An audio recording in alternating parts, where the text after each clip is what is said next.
La consejería bíblica y la teología de Cristo, extraído del libro Teología de la Consejería Bíblica de Heath Lambert. No podemos hablar de la teología de la consejería sin hablar de Jesús, quien es el glorioso epicentro de toda la existencia. Él es el Salvador a quien todas las personas deben dar cuentas. Para bien o para mal, cada persona que haya respirado algún día doblará la rodilla mientras mira boquiabierta a este Rey exaltado. Conocerlo es fundamental para la vida y por lo tanto es fundamental para la consejería. Cuando se debate la doctrina de Cristo en la teología cristiana, es costumbre hablar sobre la persona y la obra de Cristo. La Biblia enseña que Jesucristo es dramáticamente diferente de cualquier otra persona que haya existido. Los cristianos creen que Jesús es completamente Dios y completamente hombre, dos naturalezas distintas en una sola persona. Cada una de las proposiciones en esta declaración es importante. Jesús posee dos naturalezas distintas, la divinidad y la humanidad. Él es a la vez totalmente divino y completamente humano. Él no es parcialmente Dios o parcialmente hombre. Una de sus naturalezas no excluye a la otra. Él es ambas cosas. Aunque tiene la plenitud de cada una de esas naturalezas, no es dos personas. Es una persona con dos naturalezas y posee cada naturaleza en total plenitud. Los cristianos creen esto acerca de Jesús porque es la conclusión ineludible que extraemos de una enorme cantidad de textos bíblicos. Los aconsejados necesitan la persona y la obra de Cristo para el perdón. Todo ser humano necesita el perdón de Dios, porque todo ser humano es culpable de pecado. Todo aconsejado necesita el perdón de Dios de sus pecados. Los aconsejados también luchan con otros problemas además de su propio pecado, por lo que el pecado de un aconsejado no será lo único que se aborde en la consejería. El pecado a menudo ni siquiera será lo primero que se aborde. Los líderes en el movimiento de consejería bíblica han sido bastante claros al respecto. Sin embargo, la Biblia enseña que el problema fundamental con todo ser humano es nuestro pecado. Es este pecado el que ocasiona la necesidad de Cristo. Ocultar esta realidad del pecado en la consejería o en cualquier otro aspecto es ocultar el problema central que Jesús vino a resolver con su persona y su obra. Efesios 1:7 dice, en quien tenemos redención por su sangre, el perdón de pecados, según las riquezas de su gracia. Este pasaje enseña que el perdón de nuestros pecados se encuentra en la persona, ¿en quién? Y en la obra, redención por su gracia, de Jesús. Incluso cuando estamos ministrando a aconsejados que han sido victimizados de una forma horrenda, la teología cristiana de Jesús nos recuerda que ellos también deben ser perdonados por sus pecados. Algunas veces el pecado de los aconsejados será obvio para ellos y otras veces no lo será. Algunas veces su pecado estará conectado a su búsqueda de ayuda de consejería y otras veces no. Algunas veces los consejeros confrontarán el pecado de forma previa en un contexto de consejería y luego en otro. Pero todos los aconsejados son pecadores que necesitan escuchar la gracia perdonadora de Jesús. Necesitan la gracia de Dios. Las doctrinas de la persona y la obra de Jesús cambian la manera en que confrontamos el pecado, pues en lugar de un ataque cruel contra el pecador, le ofrecemos un cuidado profundamente amoroso. Nunca confrontamos simplemente a las personas con sus pecados, sino también con la obra de Jesucristo para que quite esos pecados con su propia sangre. Cuando confrontamos al pecado siempre debemos hacerlo con compasión, cuidado y esperanza, y siempre con la promesa del perdón de Cristo, cuando la confrontación encuentra el arrepentimiento del aconsejado. Los aconsejados necesitan a la persona y la obra de Cristo para obtener poder. Al igual que toda persona necesita a Jesús para que le perdone, también lo necesitan para tener el poder para alejarse del pecado y avanzar hacia una vida santa. Jesucristo no vino simplemente para pagar nuestro pecado, también vino a ayudarnos a vivir una nueva vida a través de su obra como nuestro Salvador ascendido. La resurrección de Jesús les da poder a los cristianos para vivir una vida de obediencia. ¿Qué pues diremos? ¿Perseveraremos en el pecado para que la gracia abunde? En ninguna manera, porque los que hemos muerto al pecado, ¿cómo viviremos aún en él?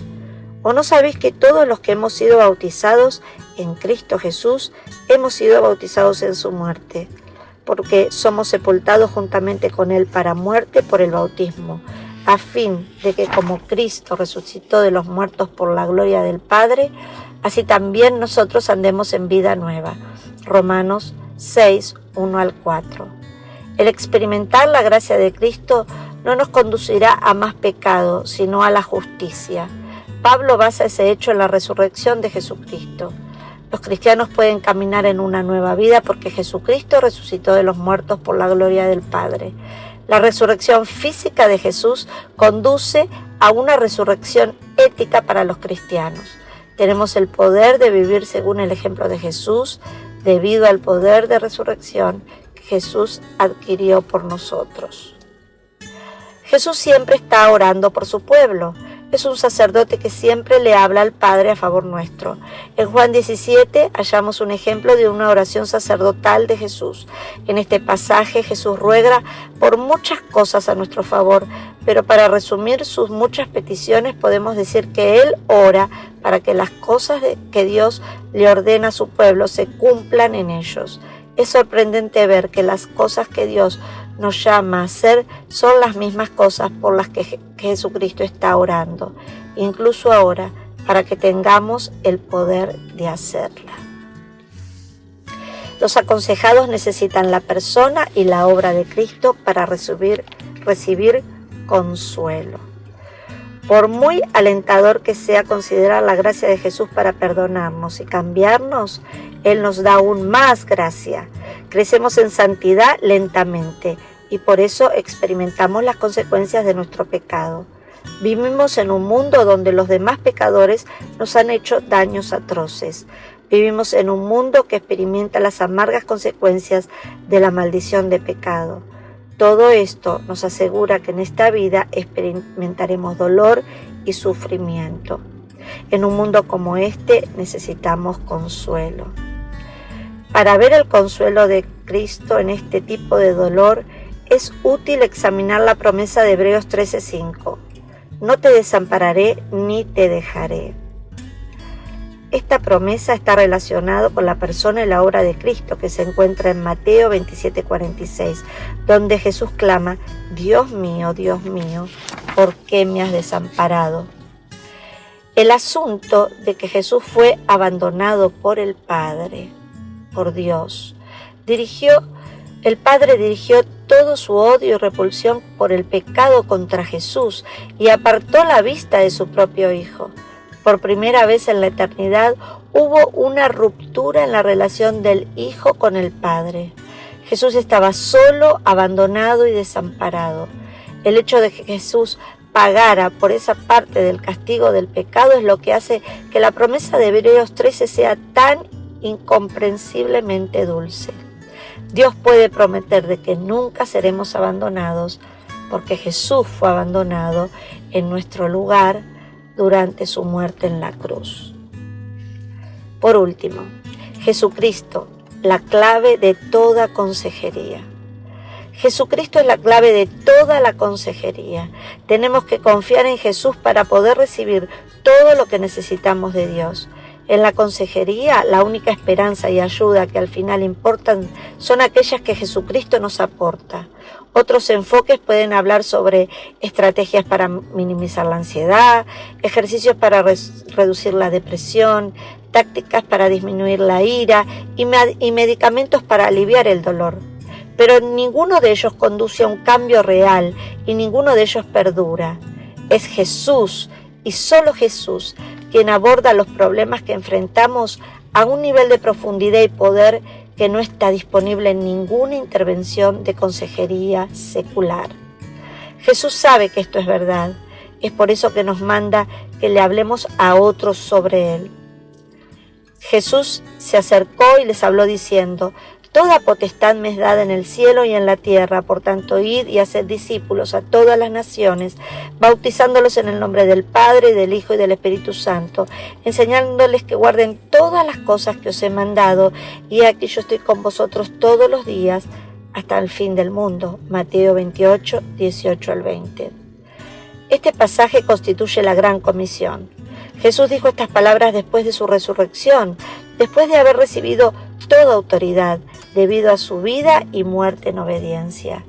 Y justo antes de su ascensión, prometió que estaría con sus discípulos para siempre como su Rey ascendido. Ese Rey obediente que pagó nuestros pecados fue exaltado, que resucitó y cuya ascensión sería inminente, da el mandamiento de ir y contarles a otros acerca de él.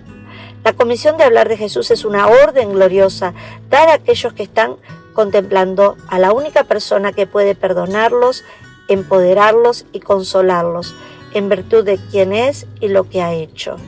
Es un mandamiento que Pablo se regocijó al obedecer.